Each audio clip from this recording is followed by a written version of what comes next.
I kicked my husband's entire family out of my house, and then he took their side. For 6 years, she was their safety net, their bank, their solution. She supported her jobless husband and his family without a single complaint. But when the tables turned, and he finally started making money, they ambushed her at a family dinner. What they said was shocking. But what her husband said when he got home, that was the part that changed everything. For the first 6 years of their relationship, her husband couldn't hold down a job. It was a difficult time, a struggle linked to untreated ADHD and depression that left him unable to find his footing. But it never bothered her. She was working in the medical field, making very good money, and he was good to her. That's what mattered. So she paid all the bills. She covered everything. And she didn't just support him, she supported his entire family. His sister and his brother, both older than him, would ask for help. Then his mother started asking, too. It started small, but over those 6 years, it added up. And it added up fast. We're talking about mortgage payments, car payments, money for food, fees for their kids' sports teams. When she finally did the math, the number was staggering. She had given them nearly $50,000. $50,000. And she never once asked for it back. It was just what you did for family, right?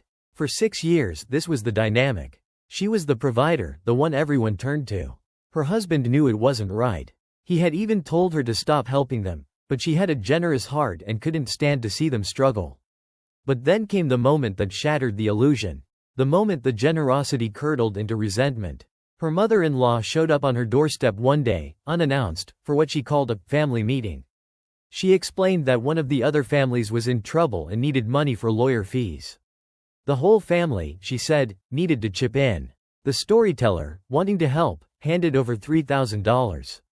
A few days later, she found out the truth. She was the only one who had contributed a single penny. It was a gut punch. A calculated lie to squeeze more money out of her. That was the last straw. The absolute last dime they would ever get from her. She cut them off, completely. And of course, they pushed back. They were angry. The cash cow had finally run dry. Around this same time, she got another surprise. She was 6 months pregnant. And just like that, everything began to change. Her husband finally got on the right medication for his ADHD. He threw himself into therapy. He went and got his trucking license, and by the time she was 8 months pregnant, he was working steadily, earning a great living. The transformation was incredible. He was a new man, dedicated and successful. He's only missed a single shift in 2 years, the day she went into labor. He was now making 4 times what she ever made at the hospital. So, she happily stepped into a new role, stay-at-home mom to their beautiful daughter.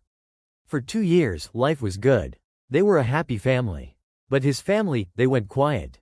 They didn't call. They didn't visit. The silence was deafening. Until they decided to host a big family dinner, the first time the whole group had been together in 2 years.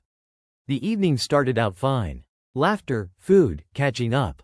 It felt almost normal. But then, her mother-in-law turned to her with a pointed look. So, she asked, "When are you planning on going back to work?" She calmly replied that she had no plans to work until their daughter was in school. Her mother-in-law scoffed. "That simply doesn't work for us." She was confused. "What do you mean, it doesn't work for you?" And that's when the ambush began. Her mother-in-law and sister-in-law launched into a prepared speech. They said it wasn't fair to her husband that she had no income. They danced around the real issue, talking about how she wasn't helping the way she used to. About how they could no longer depend on family for help. It was so transparent. They missed their ATM. She looked them dead in the eyes. "I contributed to your lives for 6 years, she said, her voice shaking with anger. "I gave you $50,000. I have done more than my fair share." This is where the story takes a turn from merely insulting to completely delusional. Her mother-in-law actually had the audacity to say she had paid back more than that. And how? By bringing over old, expired food from a food bank, which they had repeatedly asked her not to do. And by dropping off her old, partially broken furniture from the 1930s, which they had also told her they didn't want. She tried to claim that this trash was repayment for the thousands of dollars she'd been given. The storyteller just stared at her. "On you alone," she said, "I spent over $8,000. That is not repayment." The argument exploded. The mother-in-law kept circling back to the same point. That it was unfair to her husband that she was contributing nothing to the household. That she was just sitting at home, a financial drain. "You haven't done anything in 2 years," she accused. And that's when our storyteller snapped. She had supported this family, supported her husband, built this life from her own hard work. The idea that she was doing nothing was the ultimate insult. "Get the hell out of my house," she said, her voice low and dangerous. They just stared at her. Her husband, unfortunately, wasn't there. He had run to the store to grab something they'd run out of. He would have stopped this. He would have defended her. But he was gone, and she was alone, surrounded by the very people she had propped up for years, who were now trying to tear her down. She repeated herself, "Get out." They refused to move. It was a standoff in her own living room. Finally, she said the words they couldn't ignore. "If you don't leave right now, I am calling the police." That did it. They started gathering their things, muttering under their breath. As they walked out the door, she delivered the final blow. "You are not welcome back here.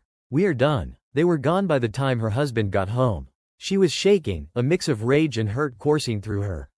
She told him everything that happened. The accusations, the insults, the demand for her to go back to work to fund their lives again. And his reaction was not what she expected. He went quiet, real quiet. He apologized for what they said, for what they did while he was gone. But then, he tried to justify it. "They probably just meant they thought you should be working too, to help me with the bills," he suggested. She couldn't believe what she was hearing. "Why are you downplaying this? They ambushed me in our home." And then he said it. The line that made her feel completely and utterly alone. Because everyone knows that households can't survive on one income these days. He started talking about how he could work fewer hours, spend more time with their daughter, if only she got a job, too. Let's be perfectly clear about their financial situation. Her husband works 50 hours a week and is always home before 5. He makes $140,000 a year after taxes. Their total monthly expenses, for everything, do not exceed $4,000. That means he is saving almost $8,000 every single month. In the 2 years he's been working, they have amassed a savings of nearly $200,000. They are not hurting for money. They are thriving. And yet, here he was, echoing the greedy, entitled sentiments of the family she had just thrown out. The family he knew had used her for years. The man she had supported through his darkest times was now suggesting she wasn't doing enough. She was, in her own words, absolutely disgusted. She couldn't even speak to him. After 6 years of being the sole provider, of giving everything she had to him and his family, this was her reward. To be told she was a burden. She supported him when he had nothing. She supported his family when they needed everything. She built their foundation. But the moment she stopped being a source of income, she became a problem. Even to the one person who should have been her greatest defender. After 6 years of carrying his entire family, was she right to finally go no contact? And more importantly, can a marriage even survive a betrayal like this from the one person who was supposed to have her back, no matter what?